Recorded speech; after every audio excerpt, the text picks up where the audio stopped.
Imagine opening the Bible for the very first time. The earth is formless. Darkness covers the deep.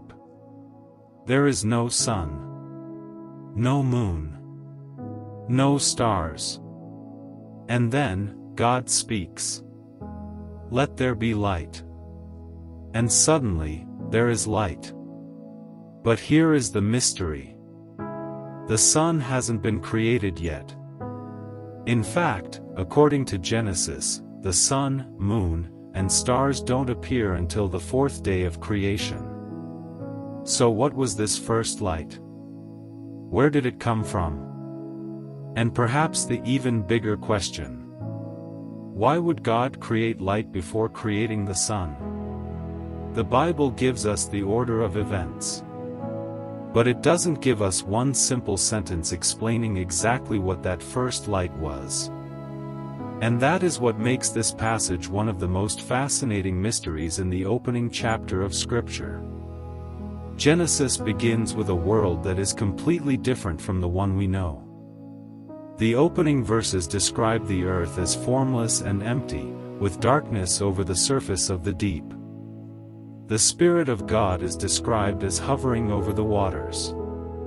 There is no description of cities, no mountains, no trees, no animals, no human beings, and no sun. The scene is one of darkness, emptiness, and an unfinished creation. Then comes one of the most powerful statements in the entire Bible. Let there be light. And there was light. Notice something important.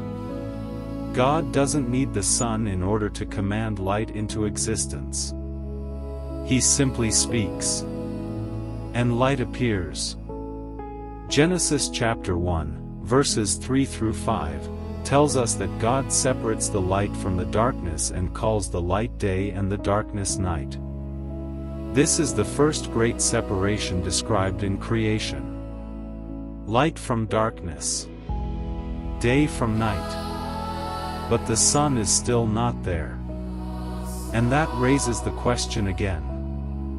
How can there be day and night before the sun? Now the story moves forward.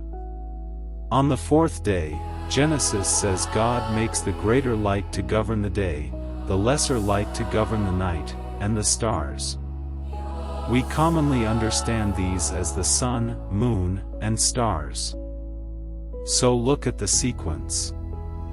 Day 1, light. Day 4, sun, moon, and stars. That order is deliberate in the text. The creation account specifically places the celestial lights on the fourth day. So why? What is God showing us? There isn't a verse that says, "The reason I created light before the sun was." So we should be careful. We shouldn't claim that the Bible gives an explanation when it doesn't. But there are several ways Christians have understood this passage. And each one reveals something fascinating.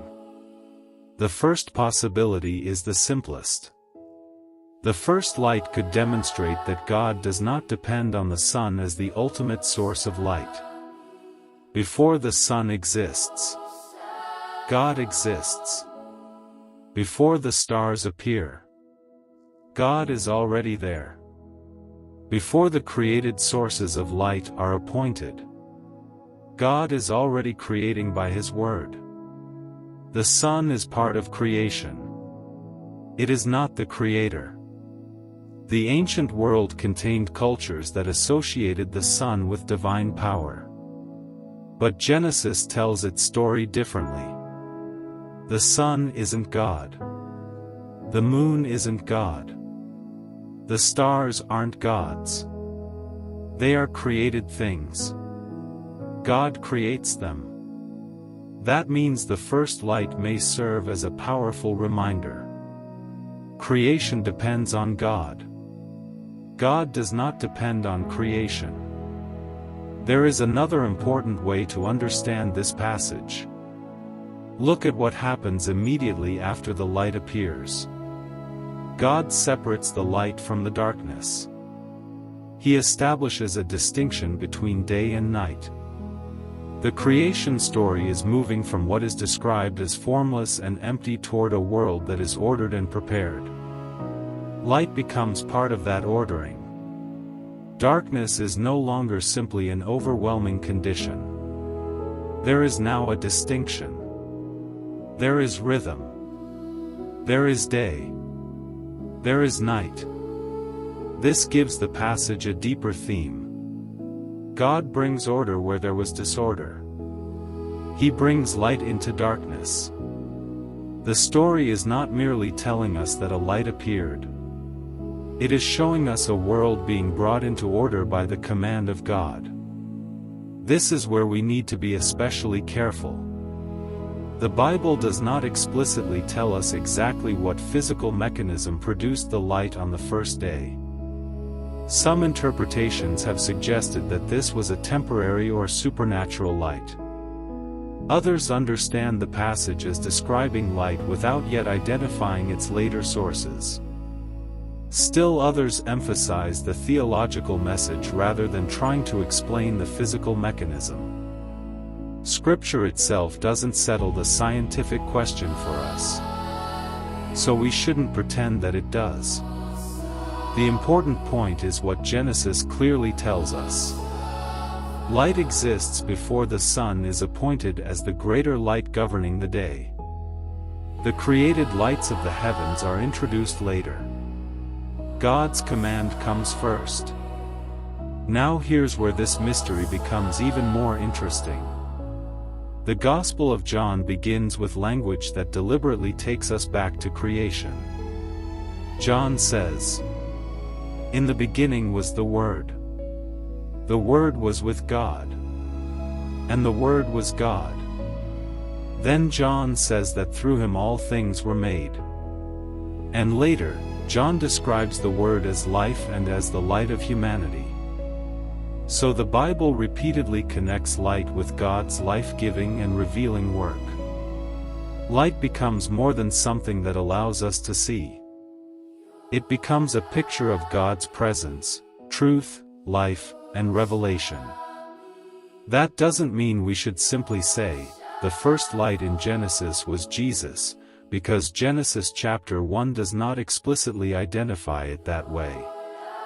But the wider biblical story develops the theme of divine light in remarkable ways. At the beginning of Genesis, light appears before the sun. But near the end of the Bible, Revelation's description of the New Jerusalem gives us another extraordinary picture. The city does not need the sun or moon to shine upon it in the ordinary way. The glory of God gives it light. And the Lamb is described as its lamp. So the Bible begins with darkness and God's command. Let there be light. And it eventually ends with a picture of a creation filled with God's glory.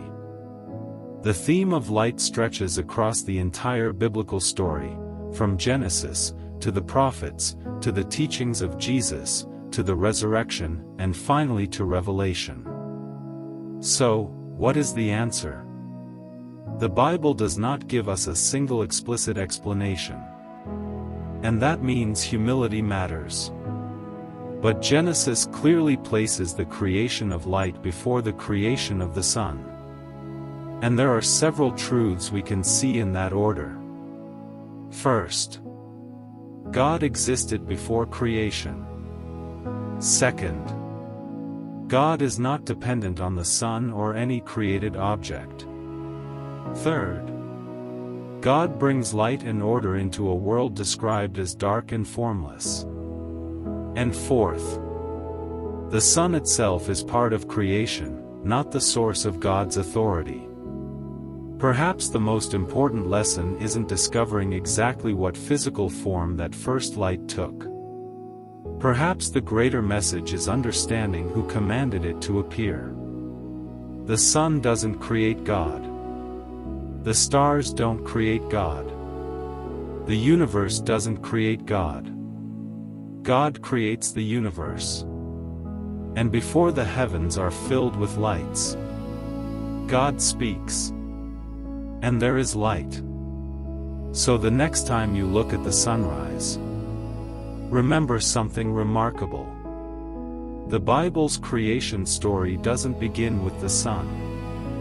It begins with God. Before humanity saw the stars, God was there. Before the sun rose over the earth, God was there. And before the darkness had a name, God spoke light into existence. Maybe that's why this ancient mystery still matters. Because the story of Genesis isn't simply asking us, where did the light come from? It is asking us to look beyond the light and recognize the one who spoke it into existence. And perhaps that is the first lesson Genesis gives us. Light does not begin with the sun. Creation begins with God.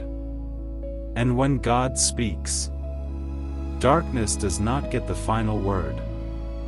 If you enjoy discovering the mysteries, forgotten moments, and powerful stories hidden throughout the Bible, subscribe to Sacred Stories. Because sometimes, the most fascinating questions in the Bible are hiding in the details we've read many times before.